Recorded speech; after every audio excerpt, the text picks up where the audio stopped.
الحمد لله نحمده ونستعينه ونستغفره ونؤمن به ونتوكل عليه ونعوذ بالله من شرور أنفسنا ومن سيئات أعمالنا من يهده الله فلا مضل له ومن يضلله فلا هادي له ونشهد أن لا إله إلا الله وحده لا شريك له ونشهد أن سيدنا ومولانا محمدا عبده ورسوله أرسله بالحق بشيرا ونذيرا وداعيا إلى الله بإذنه وسراجا منيرا وصلى الله تعالى عليه وعلى آله وصحابه وبارك وسلم تسليما كثيرا كثيرا. وعن جابر بن سمورة رضي الله تعالى عنه قال قال رسول الله صلى الله عليه وسلم يأمر بصيام يوم عاشوراء ويحثون عليه ويتعهدون عنده فلما فرض رمضان لم يأمرنا ولم ينهانا عنه ولم يتعهدنا عنده. وقال النبي صلى الله عليه وسلم صيام يوم عاشوراء أحتسب على الله أن يكفر السنة التي قبله. وقال النبي صلى الله عليه وسلم صوموا عاشوراء وخالفوا فيه اليهود صوموا قبله يوما أو بعده يوما أو كما قال النبي صلی اللہ علیہ وسلم. بزرگان محترم، ہم سب جانتے ہیں کہ یہ مقدس مہینہ محرم الحرام کا مہینہ ہے اور اسلامی سال کا پہلا مہینہ ہے. گزشتہ جمعہ میں اسلامی سال اور اس محرم کے متعلق کچھ گفتگو اور باتیں ہوئی تھی. ایسے محرم الحرام کا مہینہ جب آتا ہے تو ہم سب کے ذہن میں ایک بات ہوتی ہے اور وہ یہ ہوتی ہے کہ شہادت حسین رضی اللہ تعالیٰ عنہ، یعنی محرم کا مہینہ آتے ہی حضرت امام حسین رضی اللہ تعالیٰ عنہ کی شہادت ذہن میں آتی ہے. گزشتہ جمعہ میں میں نے آپ حضرات کے سامنے اسلامی مہینے کی حیثیت شمار کروائی تھی. آج کوشش یہ کروں گا کہ عاشوراء کا جو دین ہے، 10ویں محرم الحرام،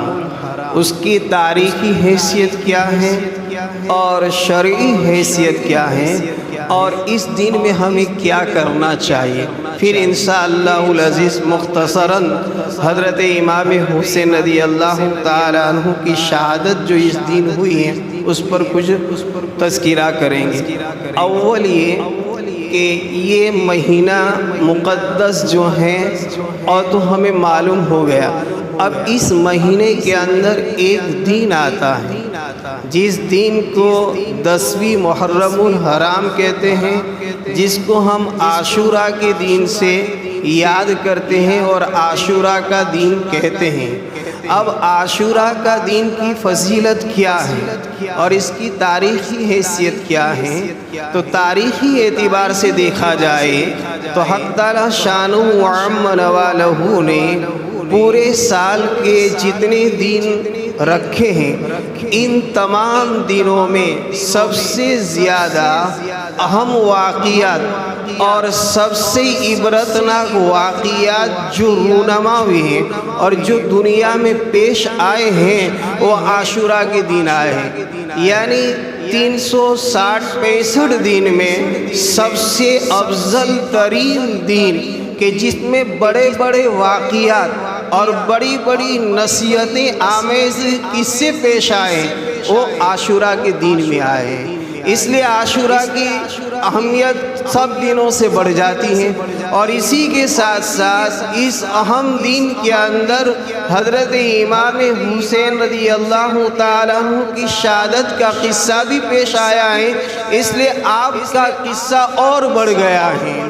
اب تاریخی حیثیت سے اس دن کو دیکھیں کہ حق تعالیٰ شانہ وعم نوالہ نے جب دنیا بنانے کا ارادہ فرمایا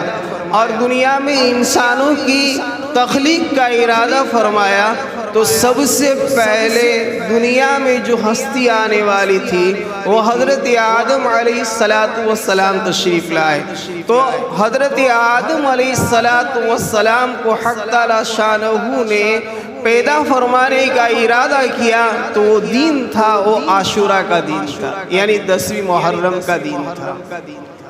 اور اسی کے ساتھ ساتھ جب حضرت آدم علیہ السلام کو پیدا فرمانے کے بعد جنت میں داخل ہونے کا حق تعالیٰ شانہ نے فیصلہ فرمایا اور حضرت آدم علیہ السلام کو جنت میں داخل کیا گیا، تو وہ دن بھی تھا، وہ عاشورہ کا دن تھا۔ اتنا ہی نہیں بلکہ حضرت آدم علیہ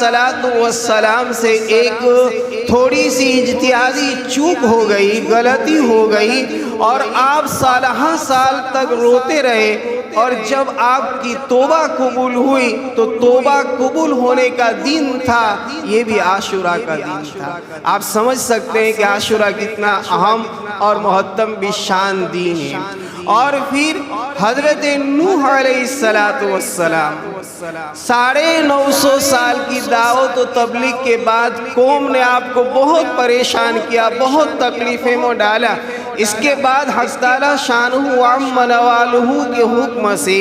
آپ کشتی کے اندر سمندر میں تشریف لے گئے، اور کشتی جب پار ہوئی اور حضرت نوح کو طوفان نوح سے نجات ملی، وہ دن بھی تھا، وہ عاشورہ کا دن تھا۔ اور اتنا ہی نہیں بلکہ حضرت ابراہیم علیہ نبینا علیہ السلام،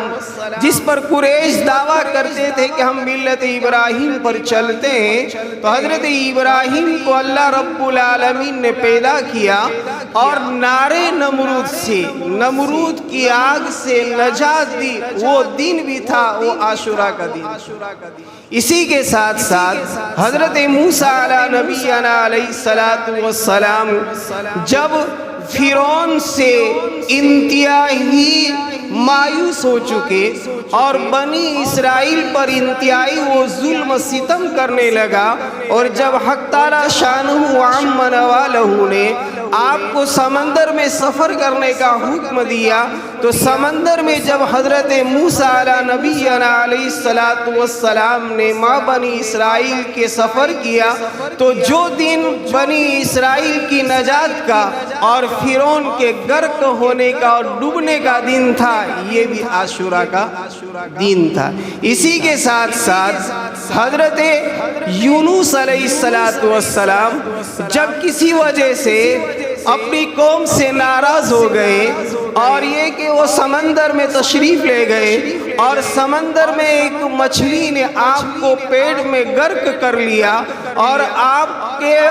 آپ کو پیٹ میں رکھا، اور کم و بیش 40 دن یا جو بھی رہے وہ آپ، پھر جب مچھلی کے پیٹ سے حضرت یونس علیہ السلام کو نجات ملی، وہ بھی دن تھا، وہ عاشورہ کا دن تھا۔ اسی کے ساتھ ساتھ حضرت یعقوب علیہ نبینا علیہ السلام اپنے لخت جگر نور نظر حضرت یوسف کے فراق میں روتے رہے، یہاں تک کہ روتے روتے آپ کے آنکھ کی بینائی اور روشنی ختم ہو گئی، اور جب آپ کی بینائی اور روشنی لوٹی اور واپس آپ دیکھتے بھی ہو گئے، تو وہ دن تھا، وہ بھی عاشورہ کا دن تھا۔ تو الغرض بہت سے قصے ایسے پیش آئے ہیں جو عاشورہ کے دن میں تھے، یہ تاریخی حیثیت سے، اس لیے بہت محترم بھی شان دین ہے۔ یہ تو تاریخی اعتبار سے، اب پیارے آقا صلی اللہ علیہ وسلم نے اس کی شرعی حیثیت ہمیں کیا سمجھائی ہے، اور ہم لوگ اس دین کے اندر کیا کرتے ہیں۔ جب ہم شرعی حیثیت معلوم کر لیں گے کہ شریعت میں عاشورہ کے دن کو 10ویں محرم کو کیسے منایا جائے اور اس دن کے اندر کیا کام کرنے کے ہیں اور کن کاموں سے بچا جائے، تو عزیزو جو کرنے کے کام معلوم ہو جائیں گے تو خود بخود معلوم ہو جائے گا کہ نہ کرنے کے کام نہیں کرنا چاہیے۔ پیارے آقا صلی اللہ علیہ وسلم عاشورہ کی اہمیت کو بیان فرماتے ہوئے یہ فرماتے ہیں کہ احتسب، کہ مجھے امید ہے،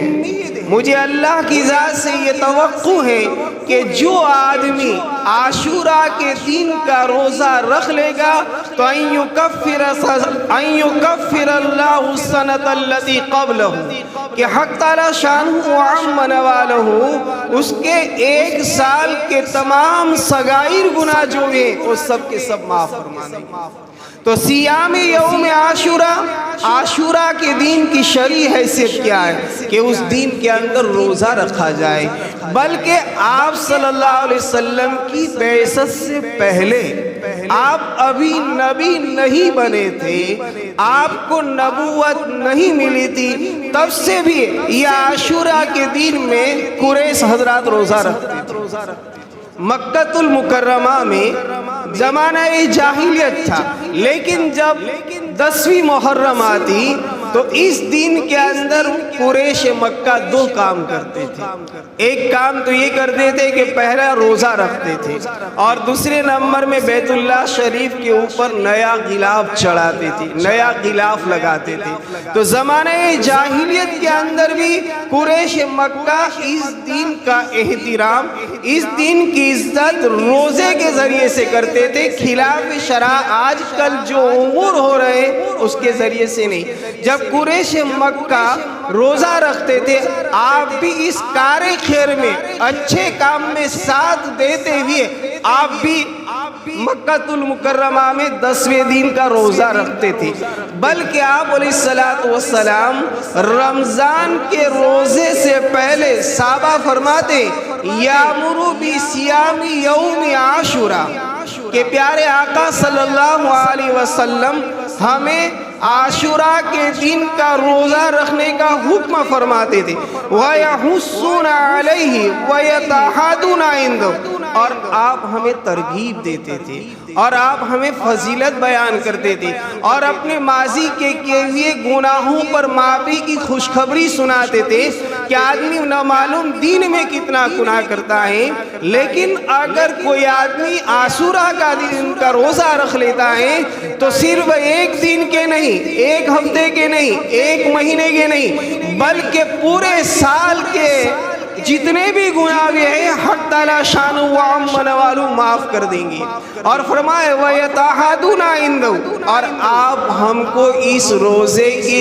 طرف متوجہ کرتے ہوئے عہد و پیمان کرتے تھے کہ تمہیں روزہ رہنا ہے۔ ہاں پھر جب رمضان فرض ہو گیا اور رمضان المبارک کے مہینے کے روزے فرض قرار دیے تو آپ علیہ السلام نہ عاشورہ کے دن کی فرضیت کا حکم کرتے تھے اور نہ اس پر آپ وار دیتے، لیکن اس کے مستحب ہونے کا حکم آپ نے باقی رکھا اور فرمایا کہ اس دن روزہ رکھو۔ جب آپ ہجرت کر کے مدینہ المنورہ تشریف لے گئے تو آپ نے دیکھا کہ یہودی لوگ روزہ رکھتے ہیں۔ آپ نے ان یہودی سے پوچھا اس دن تم کیوں روزہ رکھتے ہو؟ تو ان یہودیوں نے کہا کہ اس دن ہم اس لیے روزہ رکھتے ہیں کہ حضرت موسیٰ علیہ السلام کو فرعون اور فرعونیوں سے نجات ملی، تو اس خوشی کے اندر شکریانے کے طور پر حضرت موسیٰ کے وہ یادگار دین کے خوشی کے موقع پر ہم یہ روزہ رکھتے ہیں۔ آپ علیہ الصلاۃ والتسلیم کے سامنے جب یہ کہا گیا تو آپ نے فرمایا کہ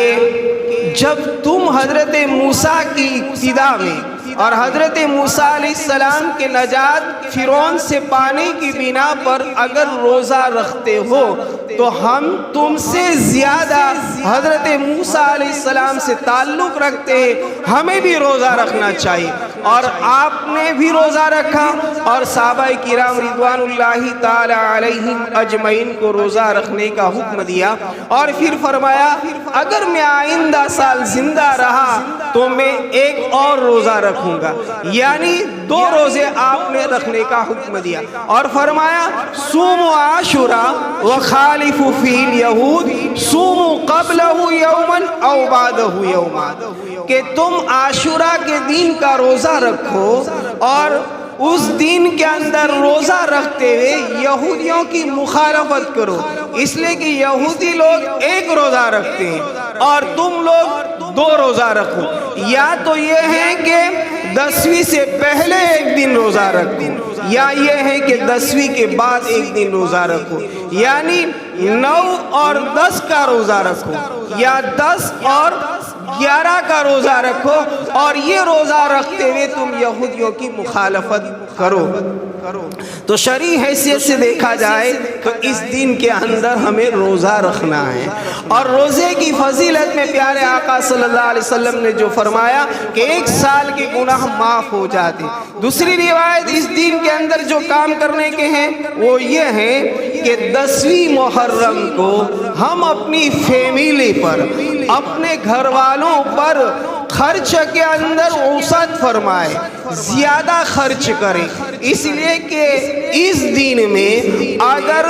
زیادہ خرچ کیا تو اللہ کی ذات سے امید ہے کہ پورے سال اللہ رب العالمین حلال پاکیزہ روزی میں وسعت، فراخی اور برکت دیں گے۔ حضرت عبداللہ ابن مسعود ایک روایت میں فرماتے ہیں، اگرچہ اس روایت میں کلام ہے لیکن چونکہ فضیلت کے اندر یہ کافی ہے، تو آپ نے فرمایا من وسع علی عیالی فی النفقۃ یوم عاشوراء وصى اللہ علیہ سائر سنۃ کلھا او کما قال۔ آپ علیہ الصلوۃ والتسلیم فرماتے ہیں من وسع علی عیالی فی النفقۃ یوم عاشوراء، جو کوئی آدمی عاشوراء کے دن 10ویں محرم کو اپنے گھر والوں پر جن کا نان نفقہ خرچہ ہمارے اوپر واجب اور فرض ہے، اگر اپنے گھر والوں پر وسعت خرچ کرے گا، خرچ زیادہ کرے گا، عام دنوں میں جو خرچ کرتا ہے اس دن کی بنسبت اس دن میں اگر زیادہ خرچ کرے گا تو حق تعالی شانہ و عم والو پورے سال اس کی روزی میں وسعت فرمائیں گے، بڑھوتری فرمائیں گے، برکت دیں گے، اور وہ آدمی اطمینان سے پورا سال گزارے گا۔ یہ حدیث ہے، اسی لیے چنانچہ منقول ہے کہ جو لوگ عاشوراء کے دن میں اپنے اہل و عیال پر، اپنے اعزاء اقارب پر، یا یہ ہے کہ غریبوں پر خرچ کرتے تھے، حق تعالی شان و عم والہ نے انہیں دنیا میں بھی وسعت رزق نصیب فرمایا اور آخرت کی لامحدود زندگی ہے اس میں بھی نجات اور کامیابی دی۔ چنانچہ ایک قصہ منقول ہے، مختصراً عرض کرتا ہوں کہ ایک غریب آدمی تھا، بہت ہی غریب نادار تھا، لیکن عاشوراء کا دن تھا تو سوچا کہ چلو میں عاشوراء کے دن روزہ رکھوں، خود بھی روزے سے رہے اور اپنی فیملی کو بھی روزہ رکھنے کا حکم دیا، اور پورا گھرانہ 10ویں محرم کا روزہ رکھا۔ لیکن غریب مسلمان تھا، حاجت مند اور مسکین تھا، افطار کے لیے کوئی سامان نہیں تھا اور پیسہ بھی ندارت۔ تو قریب میں ایک خوشحال مسلمان آدمی تھا،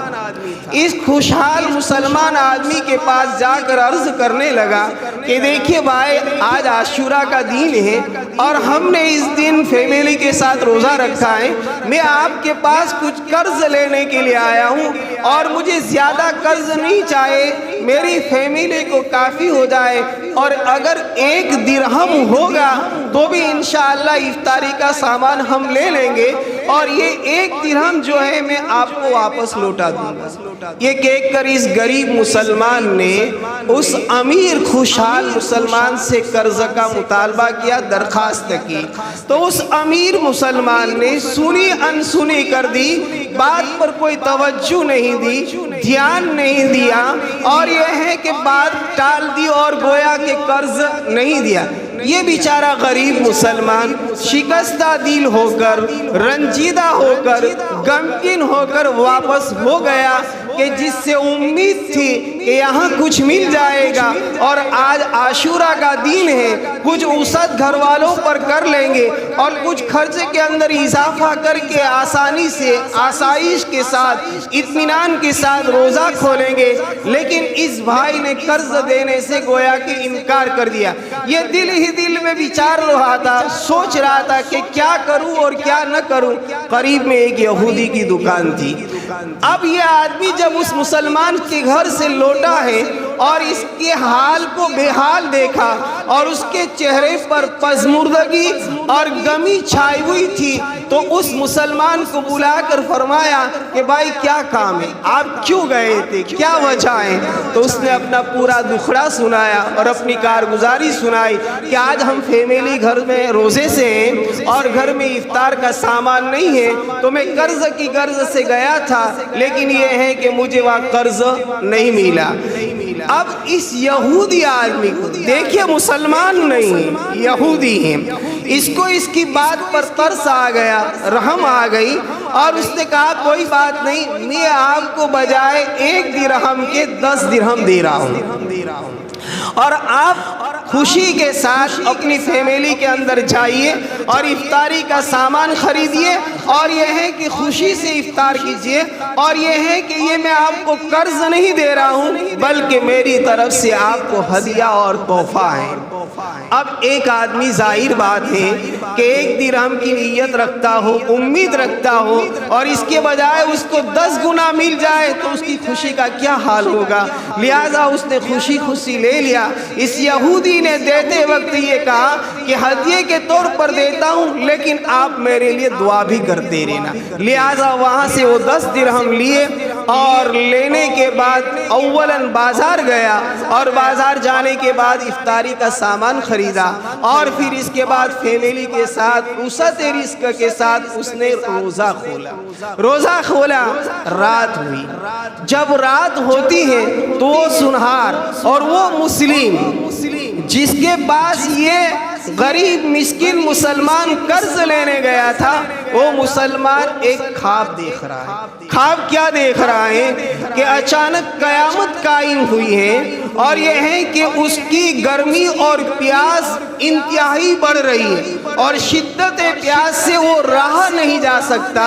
اور وہ بے آب و تاب ہو کر بلبلا رہا ہے اور تڑپ رہا ہے کہ گویا کہ اس کو پانی مل جائے۔ تو اچانک دیکھتا ہے کہ سامنے ایک موتی کا محل ہے۔ اب اس موتی کے محل کو دیکھا کہ انتہائی سفید روشن محل ہے اور اس کے دروازوں پر سرخ یاقوت جڑے ہوئے ہیں۔ اس محل کے قریب جا کر اس نے پانی طلب کیا۔ جب پانی طلب کیا تو آواز آئی کہ کل تک تو یہ محل آپ کا تھا، لیکن عاشورہ کے دن وہ غریب مسلمان جو آپ کے پاس آیا ہوا تھا، آپ نے اس کو شکستہ دل واپس لوٹا دیا، اس کی کوئی خاطر اور مدارات نہیں کی، تو اب یہ محل آپ کے نام سے مٹا کر فلاں یہودی کے نام پر کر دیا۔ یہ گھبرا گیا کہ ہوا کیا۔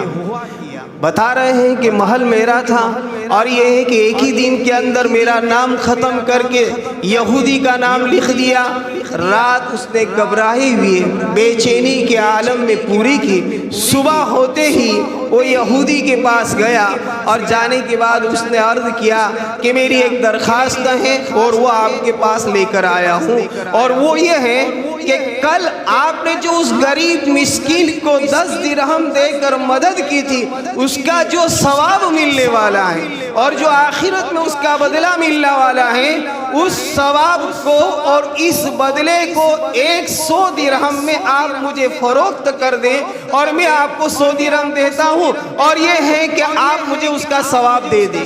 اس یہودی نے کہا کہ 100 درہم تو کیا آپ اگر 1000 درہم بھی دیں گے تو بھی میں اس کا ثواب اور بدلہ نہیں دے سکتا، اور ساتھ میں یہ کہا کہ خواب دیکھ کر آئے ہو نا۔ اس کو بڑا تعجب ہوا اور وہ عرض کرنے لگا کہ آپ کو کیسے معلوم ہوا کہ میں نے خواب دیکھا ہے؟ تو اس نے کہا کہ وہ ذات جو کن فیکون کا مالک اور خالق کے کائنات اور مالک ہے اور تمام بندوں کو روزی دینے والا ہے، جس نے تجھے خواب دکھایا اس نے مجھے بھی یہی خواب دکھایا، اور تو گواہ رہنا کہ میں اس خواب کی برکت سے جو اللہ نے میرا محل جنت میں مجھے دیا ہے، میں کلمہ شہادت پڑھتا ہوں اور میں اللہ کی وحدانیت اور ذات پر ایمان لے آتا ہوں اور میں آج سے مومن ہو چکا ہوں۔ عزیزوں، یہ ہے غریبوں پر اس دین میں خرچ کرنے کی برکتیں۔ اگرچہ یہ واقعات ہیں لیکن یاد رہے کہ یوں بھی غریبوں پر خرچ کرنے کی بہت سی فضیلتیں، بلکہ حدیث پاک میں، حدیث قدسی میں اللہ تعالیٰ خود فرما دے یبن آدم انفق انفق علیک، اے انسان تو خرچ کر، تجھ پر خرچ کیا جائے گا، ولا تخش خشیت املاق، اور آسمان والے سے فقر کا، محتاجی کا غم نہ کر، ڈر نہ کر کہ خرچ کروں گا تو کیا ہوگا اور خرچ کروں گا تو میرا رہ جائے گا۔ عزیز دوستو، اس دین کے اندر یہ چیزیں کرنے کی ہیں۔ اب جتنی بھی خرافات ہیں یہ تمام کے تمام انتہائی مہلک، آخرت میں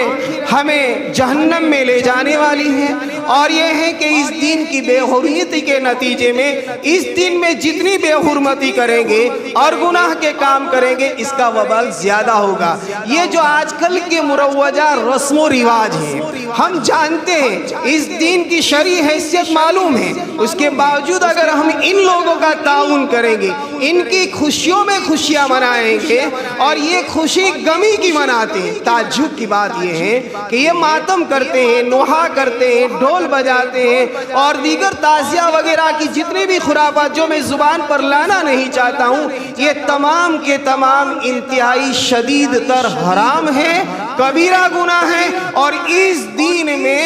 جیسے کہ نیکی کرنے کا اجر و ثواب اللہ بڑھا دیتے ہیں، اس طریقے سے اس دین میں اور اس مہینے میں گناہ کا وبال اور گناہ کی سزا اور بڑھاتے ہیں۔ اس لئے ایسی چیزوں سے ہمیں بچنا چاہیے۔ انشاءاللہ العزیز آئندہ شہادت حسین پر کہیں گے کہ یہ مہینہ صرف محرم ہی کا مہینہ نہیں، جیسے میں نے کہا تھا یہ مہینہ محرم اللہ کا بھی مہینہ ہے، شہادت کا مہینہ بھی ہے، ہجرت کا مہینہ بھی ہے، عبرت کا بھی مہینہ ہے۔ انشاءاللہ العزیز آئندہ شہادت حسین پر بات کریں گے۔ حق تعالی شان و عم نوالہ آنے والے دین کی عظمت کے ساتھ ساتھ ہمیں نیکی اور حسب استطاعت نیک کام کرنے کی توفیق نصیب فرمائے۔ وآخر دعوانا الحمدللہ رب العالمین۔